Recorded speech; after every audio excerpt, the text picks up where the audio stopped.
Chag Sameach, everyone. For those who I don't know and don't know me, I'm Rabbi Jan Uhrbach. And you may notice at the top of my text sheet, it doesn't say the Conservative Synagogue of the Hamptons. On our 25th year, we are in the process of taking a new name. So I thought I would put it on the sheet, a gesher, which means bridge, since we're in Bridgehampton, the Bridge Shul. So what you have here are 4 texts and a poem. The text number 4 we're not going to do now. This is actually a bit of a 2-part teaching. I am teaching as part of the conservative movement has on Zoom tonight on live stream a coast-to-coast tikkun. And I have the 10 o'clock slot. So you'll forgive me for not lingering too long over cheesecake. I have to get back and get online to teach. And the text I'm going to teach later is text number 4. And although that's an independent teaching that I'm doing with a colleague, it builds on what I'm going to do tonight. So if anyone is home by then and wants to log in, I printed out some of the little sheets with the URL, if anyone wants to do that. Otherwise, you can look at that text on your own.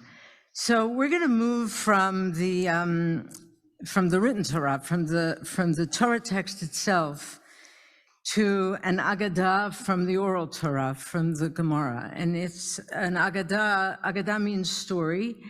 It's an Agadah about the oral Torah, about the rabbinic enterprise of expanding the written text and interpreting and creating bodies of law and bodies of stories and theology and wisdom, and a little bit of anxiety about that process. And it's also a story about some of the unanswerable questions in life, most especially the question of theodicy, of how we square all the painful difficulties of life, the seeming injustice and actual injustice in the world in which we live, with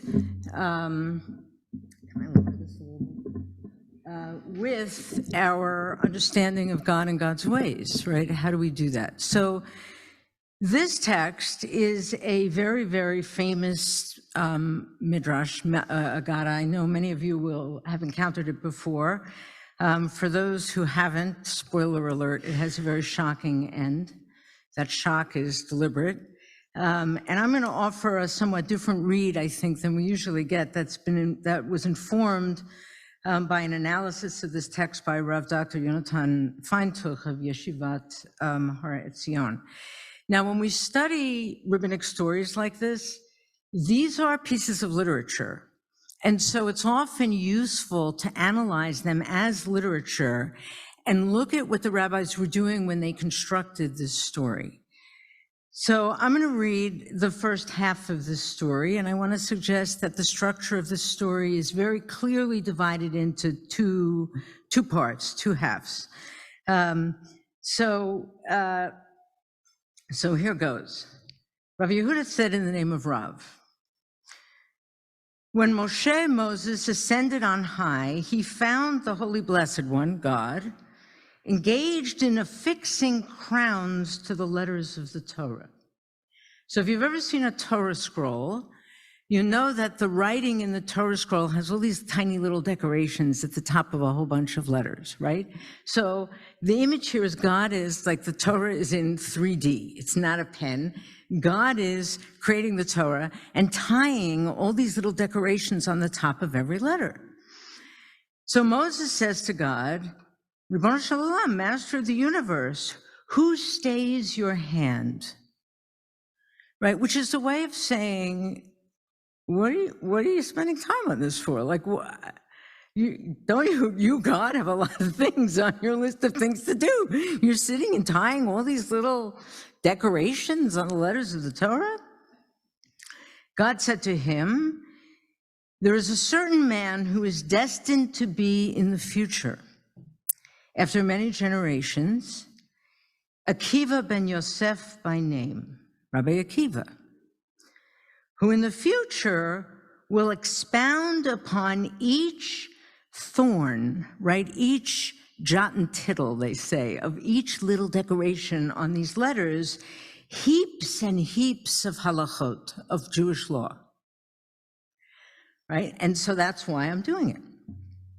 Moses said before God, Ribono Shel Olam, Master of the universe, show him to me. Right? Moses is in love with the Torah. There's going to be someone in many generations who's going to interpret all those little decorations on the letters. I got to see this, right? God said to him, turn back behind you. He went and sat behind 8 rows. Now, you have to know, in the Beit Midrash, in the rabbinic period where Rabbi Akiva is teaching, the best students are in the front row, the next best are in the next row, the next best are in the 3rd row, the worst students are in the last row, the 8th row, right? Moses is behind them.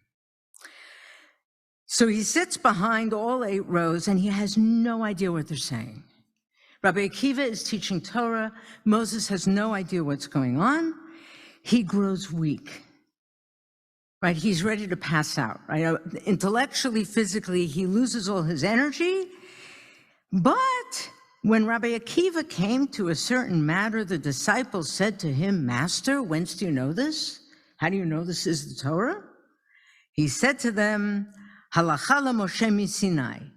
It is Torah that was given to Moses at Sinai. And when Moses heard this, nityashva da'ato, his mind became settled. He calmed down. That's the first half of the story. All right, what is the story about? On the surface, this is the rabbis justifying their own enterprise of oral Torah. Right? The rabbis now, post-Rabbi Akiva, this story obviously has to be because it references Rabbi Akiva, and we read of his death later, so this is later than that, right? We've had generations of rabbis creating all this Torah out of the Torah text, the oral Torah, that's their interpretation. And by the way, the rabbis are very postmodern in the way they read. They have no interest in whether what they're reading is the intention of the text. Right? They're using the Torah text to shape a vision of what they think religion needs to be in the world. That's what they're doing. They know they're doing that. Right? They're very clear about that. They know, as we see from this text, that they are creating a vision of Judaism that would be unrecognizable to Moses. Totally unrecognizable. Now, that's an anxiety-producing thing. Right? And part of what this text is about is this a legitimate enterprise? Now, one of the reasons they're concerned about whether this is a legitimate enterprise is, and Rabbi Akiva is a perfect figure for this, Rabbi Akiva was known for interpreting everything in the most creative ways, and he also died a very horrible death. Right? And so the question is, as underneath this text, which we'll get to that part later, right? Was he right? Well, I mean, if this whole enterprise is what God wants, then why wasn't Rabbi Akiva rewarded? That's underneath the text. But at this point in the first half of the story, this is a justification for the entire oral Torah. What we're doing is totally legitimate. Moses would be happy with this. All Moses needs to know is that we are tying what we do back to Sinai. This is what is known in rabbinic parlance as the notion of continuing revelation. Elsewhere, you see texts that say every question that every serious student would ask up until today was given to Moses at Sinai. Right? Like the Torah keeps continuing and evolving, and that's all a good thing. Right? That's part one. Also in part one, note the relationship between Moses and God. Moses asks questions. God answers very generously. Right? You want to know why I'm tying these little crowns on the thing? I'll tell you Why? Because there's going to be this guy. I'm going to give you this vision. You want to see him? Sure. Time travel. Jump ahead a whole bunch of generations. I'll show him to you. What we have here is human beings as partners with God, and a very expansive, generous relationship in which humanity is brought into the inside of the divine mind. Right? We're given a window into what God is thinking. Moses wants to see, no problem. Now, maybe Moses doesn't understand everything. Of course, an individual is not going to understand everything. But over the course of time, humanity can make sense of everything in the Torah, right? Because our understanding evolves and grows. We have science evolving and growing. And the more we understand of the world, the more we understand of Torah, and we're capable of that. That's part one. Then we get to part two. The whole tone shifts radically. You hear it better in the Hebrew, but I'll try to bring it out in the English. Okay. Now we get to verse. I just numbered the lines. Now we get to line 7. He returned and came back before God, before the Holy Blessed One, and he said to God, "Ribono shel olam, Master of the universe, you have a man such as this, and you give the Torah through me?" Amar lo, God said to him, "Shtok." Right? I translated here, be silent. It really means shut up. Right? This was my intention. He said before God, "Ribono shel olam, Master of the universe, you've shown me his Torah. Show me his reward." And God said, "Fine, turn back around behind you." He went back behind him, and he saw them, the Romans, weighing out Rabbi Akiva's flesh at the market stalls, at the butcher shop, right? It's horrible. I told you, it's a horrible ending. Rabbi Akiva not only was killed by the Romans, he was tortured. Moses rightly says before God, "Master of the universe, this is Torah, and this is its reward, such Torah, and this is what you did to him?" Amar lo, God said to him, "Shtok, shut up." This was my intention. The story ends. Right? Shocking. Note the difference in the second half. This is not about a partnership with God. This is not about human beings evolving the Torah. This is about God's decree that human beings cannot understand. That's it. End of discussion. No human role. Moses is on the outside. He is excluded. He is utterly silenced. The question itself seems unwelcome, right? God doesn't want to have this discussion. This is the second half of the story, the question of theodicy and the question of justice in the world, and the struggle with the reality that there are some things that the human mind and heart are inadequate to comprehend. It is not the case that over time everything gets understood. Humans here are deficient in some way in making sense of our world. No human being ever will fully understand certain things in life, especially the problem of theodicy, of why terrible things happen. And here, the form expresses meaning, right? This question of human evil, the Romans, human suffering, Rabbi Akiva, reward and punishment. This is the Torah, this is the reward. Where is justice? Where is meaning? And I want to say The rabbis, one of the things I love about the rabbinic tradition is the rabbis do not believe in 30-minute sitcom resolutions of deep life problems. They don't want surface answers. And I think literarily, the text leaves us with that question precisely because they don't want and are utterly unsatisfied with a simple answer to the question of terrible things happening in life. It's Job. It is, in a sense, it's a very different read than you offered, Rabbi Franklin. It is, in a certain sense, the question of Naomi. Right? Does it become okay at the end that she lost her husband and 2 sons? Right? Like, can we make that fine? This text says no. Right? That we have to hold the question. And so no comforting answer is offered. And on the one hand, that's a terrible shock at the end of the story. And on the other hand, it's so exactly precisely right. Right? Because there isn't an answer that could be offered that wouldn't in some way be offensive. Right? Like, what answer is there to the Holocaust? There isn't anything. Anyone who tries to make that okay, right? You can't. It's not something we can explain. And they want to hold this question, right? And they want to hold the question of God's justice in the world.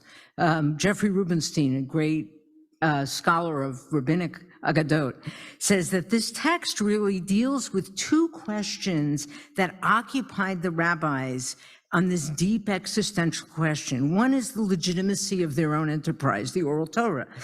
That's the first half. The other is this question of reward and punishment, divine justice, and human fate, right? And they're dealing with them both right here in this question of Moses and his legacy. What is the legacy of Torah? That's the question. So the story is crafted to express those concerns, and it holds up 2 entirely different modalities of relating to God in life. And they're both true. One is our dignity and our power, the covenantal partnership with God, and therefore responsibility. The Torah is ours. We're meant to interpret it. We're meant to interpret it in life-giving ways, even if that means Moses wouldn't recognize what we're doing. Right? Moses, the biblical law, kashrut as we know it today, utterly unrecognizable in terms of the Torah. Right? That's okay. We're meant to evolve it. That's one modality. We relate to God with dignity. We are a partner in creating Torah. We are a partner in creating the world. The second modality is that we are finite and we are deficient and we are not in charge of this show. And so much is beyond our comprehension. And there's a humility in relating to God and a distance, right? We don't always understand God. We sometimes worry that God doesn't totally understand us. And we live with that discrepancy, and they are both true. The first half and the second half. Okay, but there's a problem with that reading. And the problem with that reading is that there is an entirely different structure underneath this story that is revealed with a close look at the words. And that is not a first half and a second half, but a 3-part structure. And that emerges because of certain repetitions. And the 3-part structure would be, we start with section lines 1 to 3. Right? Which is Moses is up with God in the heavens, and Moses is interested in the little things being tied on the Torah letters, and God answers his questions. That's part 1. Part 2 is what I've marked here, lines 4 through 8. And that is, Moses is awed by Rabbi Akiva's learning, and he has a question. If you have someone who can do Torah like that, why are you giving the Torah through me? Right? This is a question about the personal meaning of his own life. Do I matter? Why? What's my role in this? Right? That's part 2.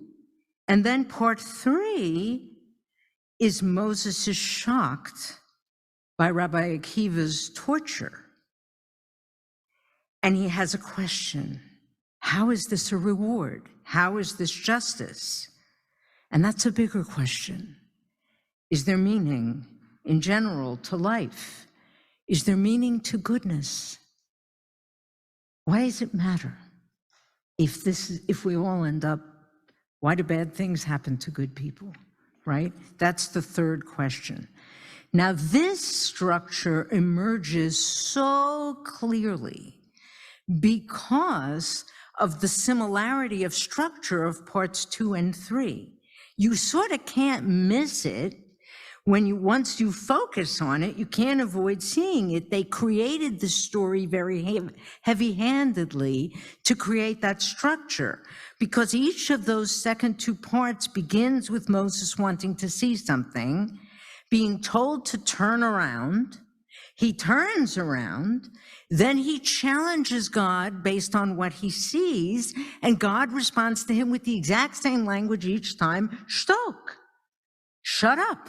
This is my thought, right? Once you see that, you can't not see it. And then the story is in 3 parts. And the 3 parts sort of break into that 2-part structure. It's not like the first half, and then the second half is divided into 2.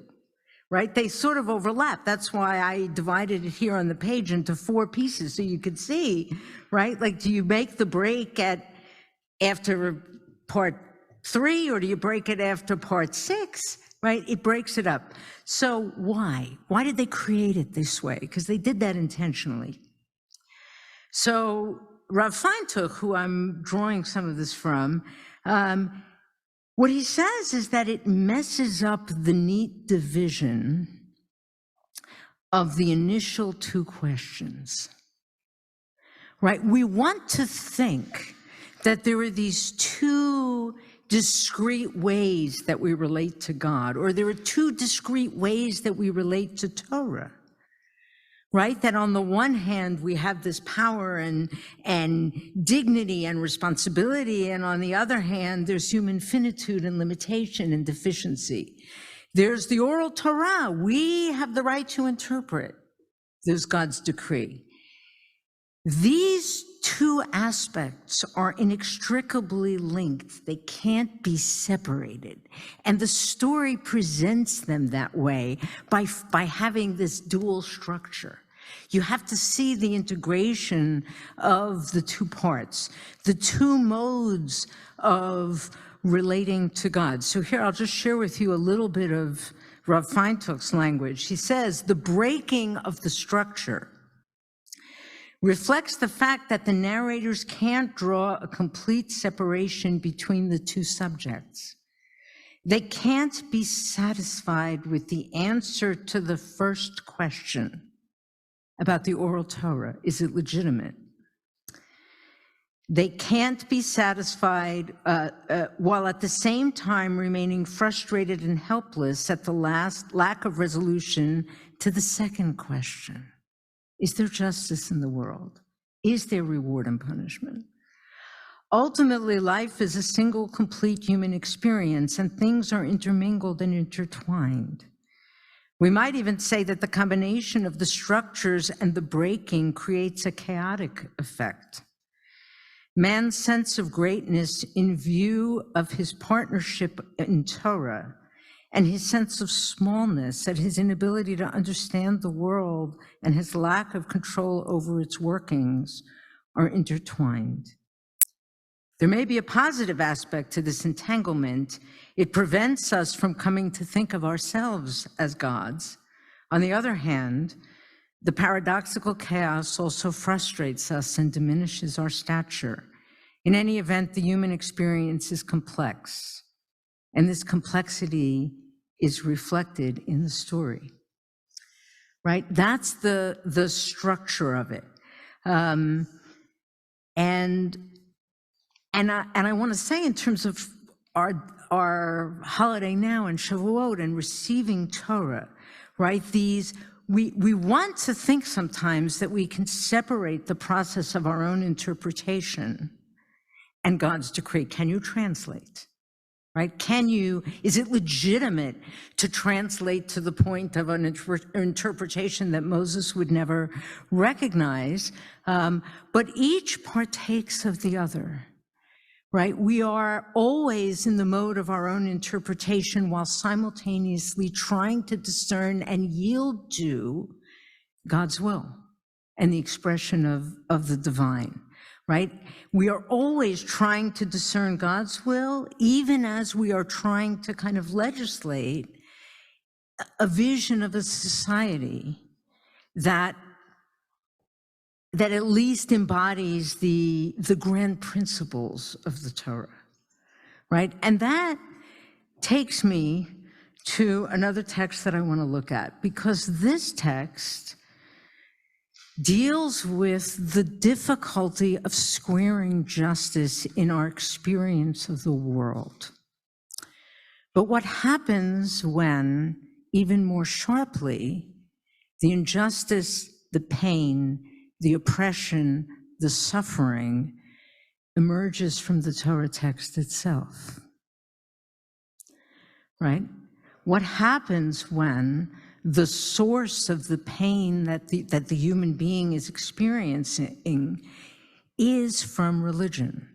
And I'm very conscious of teaching the text I'm about to teach at a time when religion, in many ways, is being weaponized in this country and in Israel, right? To cause a great deal of harm to a lot of people. And it's not that hard to find a verse to root whatever harm one wants to perpetrate in the Torah text itself. The devil quotes scripture, we have, right, a saying. So here's a different text. In this one, we're going to skip number 2 for the moment. I don't think we'll have time for it.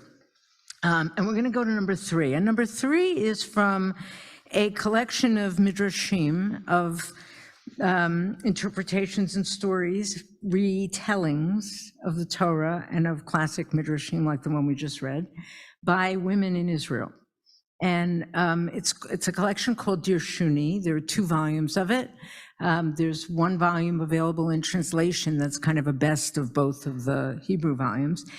And this one is written by someone named Rivka Lubitch. These are contemporary Israeli women writing these midrashim, and it is a retelling of the story that we just read. And it's a retelling of the story that we just read in light of a very particular aspect in the Torah that causes a great deal of pain, and that is the law of mamzerut.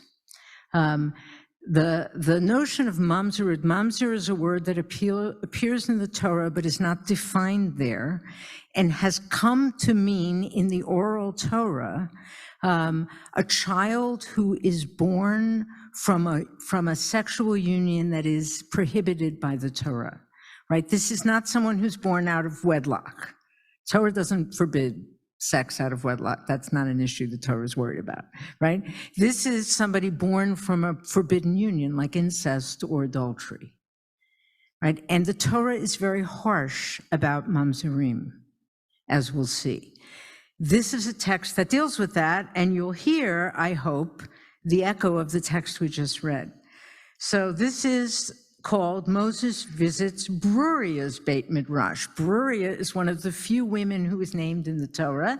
She was married to Rabbi Meir, a great sage who is the author of, attributed to much of the Mishnah. And here's what we have. When Moses ascended above, he sat and wrote the Torah as dictated by God. Now, the word that she uses here to refer to God is mipi hagvura. Gvura is one of the names for God, but it refers specifically to God's like a little bit harsh. Right? This is the aspect of God that is harsher. So Moses is writing the Torah, he's learning Torah, he's up there with God, and instead of asking about the little crowns, he's studying as he goes. And he came to the verse from Leviticus, do not uncover the nakedness of your father's sister. She is your father's near kinswoman, a close relative, right? You can't have sex with your aunt, the Torah says. Moses says, wait a second. Isn't my mother my father's aunt? And he goes through the genealogies in Numbers, which establish exactly that, right? If you look, Amram is Moses' father, and he said, after all, Amram, my father, is the son of Kahat, who is the son of Levi. As it is written, and he comes to Numbers 26, and it says that, and Yocheved, my mother, is the daughter of Levi. And he quotes the verse from Numbers that says that. Learn from this, he says, that Yocheved, my mother, and Kahat, my father's father, were brother and sister. And therefore, Yocheved, my mother, was forbidden to my father. Uh-oh. Right? Moses felt faint. Right? She's echoing the story we read. He hears something in the Torah. He starts to get a little nervous. Then he goes further. He came to the verse, no mamzer will enter the assembly of God, even to the 10th generation will not enter into the assembly of God. Right? Now this, by the way, this is still an issue in Israel. There are people who are living with this, right? You're not allowed to, if technically you're a mamzer, you're not allowed to marry a Jew. Right? This is terrible.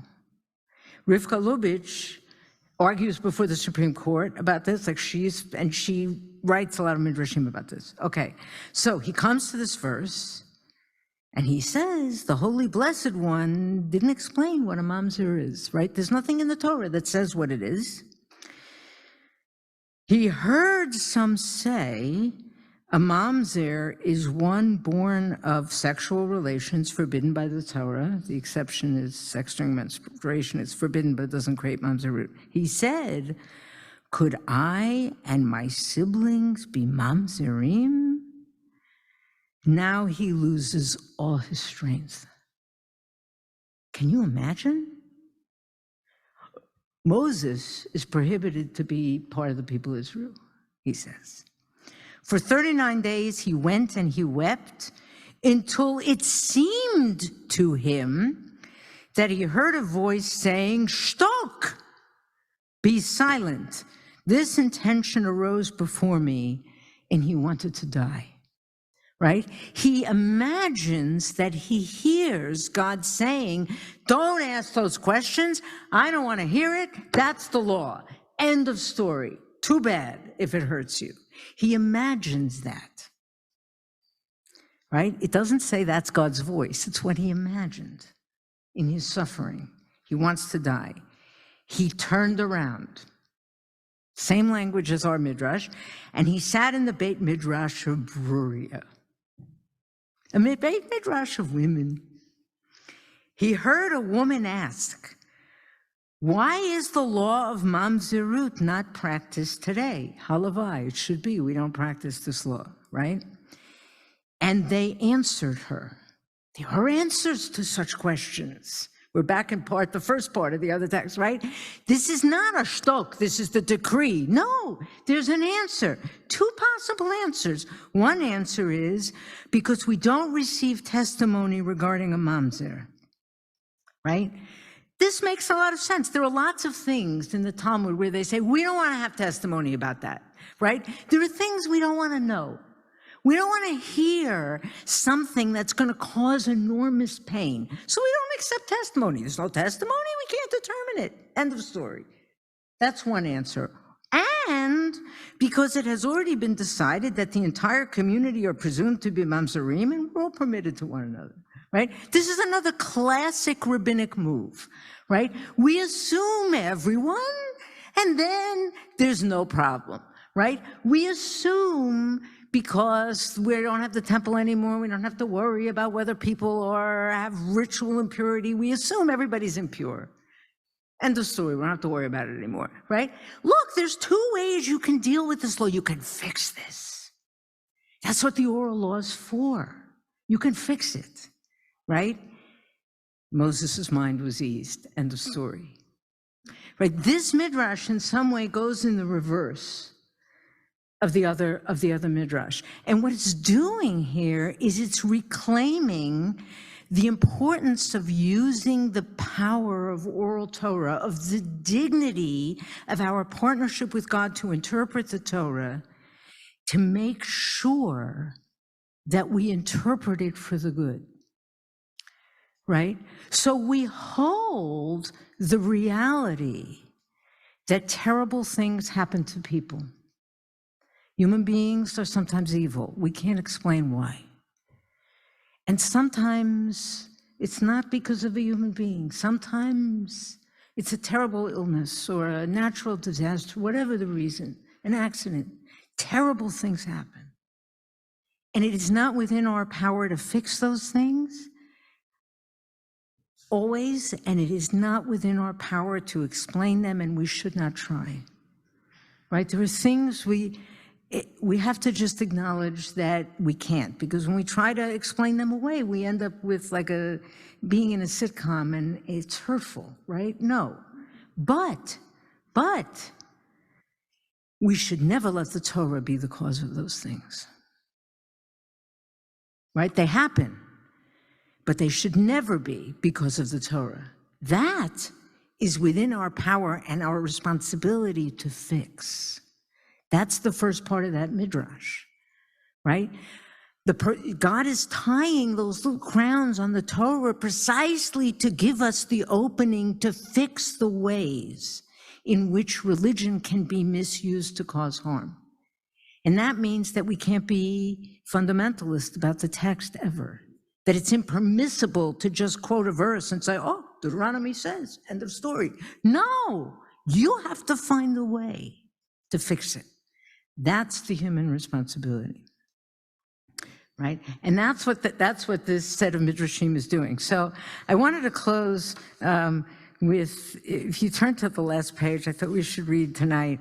This is a very, very famous and one of my favorite poems about Torah and about Sinai, and the importance of bringing in this particular case, women's voices, but other voices as well, because notice that the issue of Moses feeling weak about this law about the mamzer emerged because it affected him,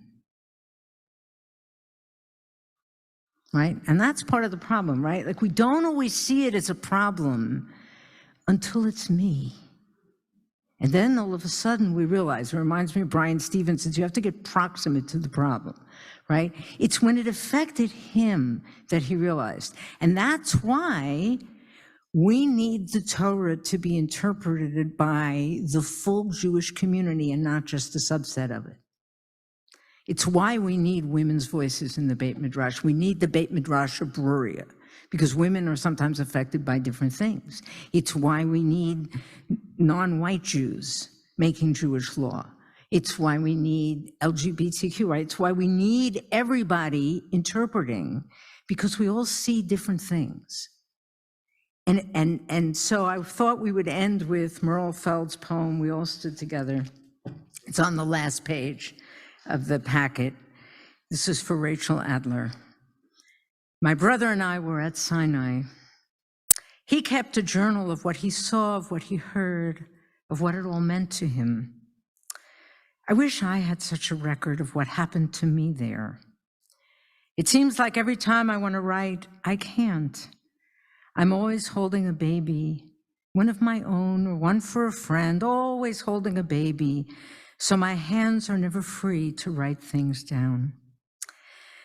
And then, as time passes, the particulars, the hard data, the who, what, when, where, why, slip away from me. And all I'm left with is the feeling. But feelings are just sounds, the vowel barking of a mute. My brother is so sure of what he heard. After all, he's got a record of it, consonant after consonant after consonant. If we remembered it together, we could recreate holy time, sparks flying.